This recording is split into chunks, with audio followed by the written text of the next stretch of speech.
Welcome back everyone to the channel. So today's video we're going to be talking about the 3 different ways you can purchase a car in today's world. So when you're looking to buy a car, you go to the dealership, you talk to the salesman, and they're going to tell you, hey, how you want to pay for the car. Most of the time they're going to either be pushing the financing or leasing because that's more money in their pocket. There's that third option, which is paying cash for your vehicle. Today I'm going to tell you why paying cash for a car is probably the dumbest idea that you can do. Anyways, cash. So when you're paying a car with full on cash, you're thinking, well, paying cash is the best option because I have the title, I own the car outright, and there's nothing to worry about. You don't have to worry about banks, you don't have to worry about interest rates. The reason why paying cash is kind of the dumb move, and I can safely say this is because I paid cash for a car a while back. When you pay for a car in full-on cash, you lose that equity that you could put into an investment to make money off that cash. When you're buying a car, 9 times out of 10, the car's gonna lose money the moment you leave the dealership lot. Unless you buy a rare Ferrari or something like that, you're gonna lose money on a car. So you're probably wondering, what do I mean by making money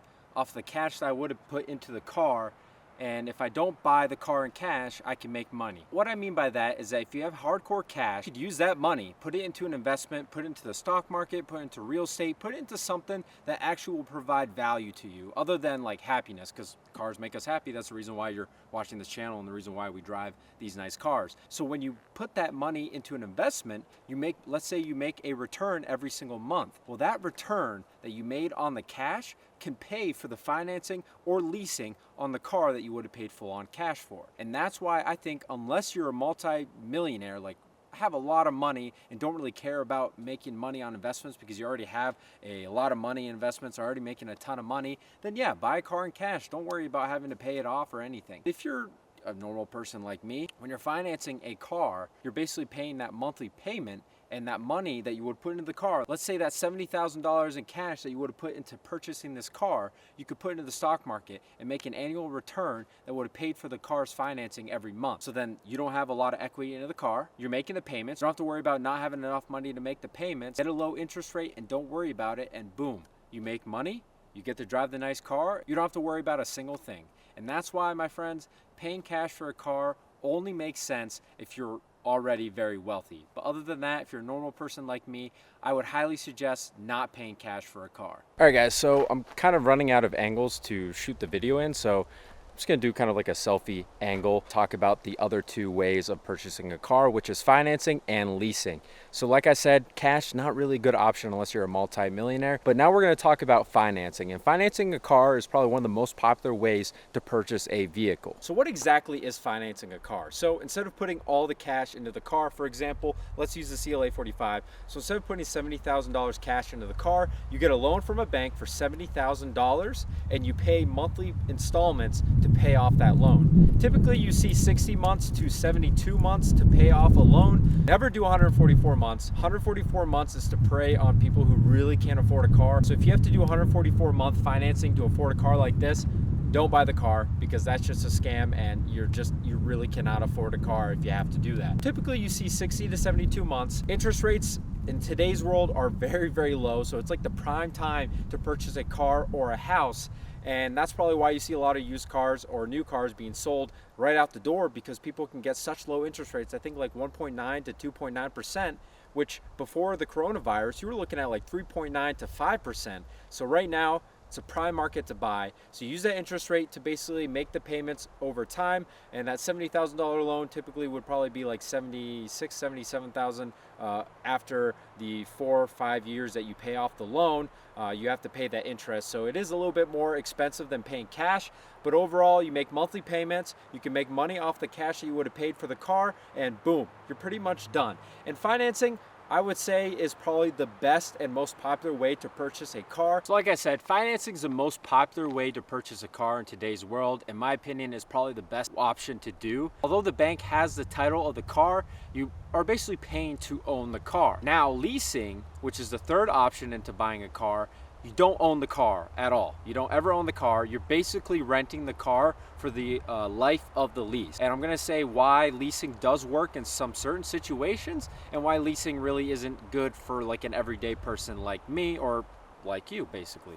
So when you lease a car, you're basically renting the car for the lifetime of the lease. You usually see like 36-month leases, which is about 3 years. You basically pay a monthly fee to rent this car for a long time. Now, leasing is cheaper in most cases than financing because you're not paying to own the car. And at the end of the lease, you basically give the car back to the dealership, or you have the option to buy it at its residual value. So if you do really like the car, you can own it after a lease, but typically most people just switch cars up after the lease ends.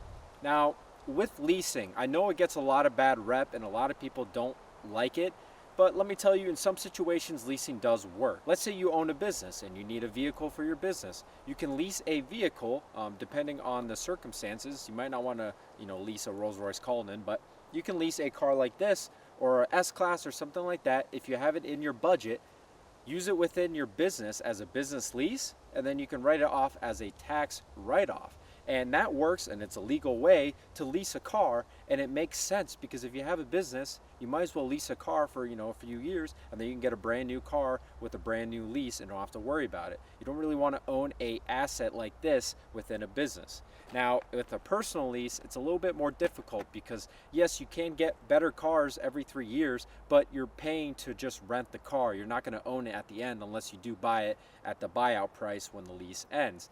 But let me tell you, I personally think it's better to finance a car. If you're a person like me, finance a car for 5 years or so, then you own the car, do what you want. Because with lease, like I said, it's basically just renting the car. You don't actually own it until the end if you choose to do so. So one advantage of leasing a vehicle is that within the time frame of leasing the car, you don't have to worry about warranty at all because this car is going to be covered on a warranty for the duration of the lease. And that's very nice, especially for German cars like this. If you have warranty issues, you really don't have to worry about it when you lease a car. But when you finance a car, you're financing it for 4 or 5 years to own the car. Finally, when you get the title of your vehicle, most likely this car is going to be out of warranty. So right when you get the title, you're going to have to worry about whether or not this car is going to break or if it's going to last for the duration of your ownership. And that's the one issue that I do have with financing, is that you do have to worry about warranty stuff. And well, you guys know me, I love warranties, so that's why lease is appealing. But at the end, I still think financing is the best option. So like we talked about in this video, there's 3 different ways to purchase a car. In my opinion, cash is not the way to go unless you're very rich. Financing is the most popular way to purchase a car and is probably the best way to actually buy a car. Then you have leasing, which is essentially renting the car for 2 or 3 years and not actually owning the car unless you want to at the end of the lease. Both financing and leasing has its positives and negatives. And like I said, it heavily depends on your situation. Don't let anyone sway your opinion because whatever works for them is the right way to do it,